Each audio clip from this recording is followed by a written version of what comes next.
යලි කිසිදු අනවසර තැනක අපේ රටේ නිවසක් ඉදි කරගන්න දෙන්නේ නැහැ. කොළොන්නාවට සිද්ධ වුණේ ඒකයි. ගලාගෙන යන කොළොන්නාවේ ගංගා කී දවසක් යට වෙනවද? කී අවුරුද්දට කී පාරක් යට වෙනවද? කවුද අවසර දුන්නේ ඒව හදන්න? බලාගෙන හිටියා. පොඩි ගාණක් දීලා එක්ක අවසර ගන්නවා. ඒක සභාපතිගේ ඥාතිය. සභාපතිගේ කැන්වසින් ගියපු කෙනා. මෙහෙමයි මේ රට මේ වීසෙන්ටපත් උනේ. ඒ නිසා මේක මුදව ගන්න ඕන. අපි ආසියානු සංවර්ධන බැංකුවට මේ ආසියානු සංවර්ධන බැංකුව අපිට එකඟතාවය පාලක තිනවා. අපි ඉන්නලා කියනවා මේ මධ්‍ය කඳුකරේ ඇත්ත තත්ත්ව අපිට නිරීක්ෂණය කරලා දෙන්න කියලා. සමහර වාර්තා පළ වෙන මධ්‍ය කඳුකරේ ගැන බයයි කියලා.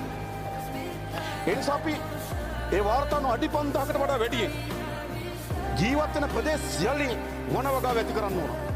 අපි එම ඉඩම් සහ දේපල ආණ්ඩුවේ වන්දි දීලා පවරා ගන්න කටයුතු කරනවා. මේ රට යලි ප්‍රතිස්ථාපනය කරන්න ඕන.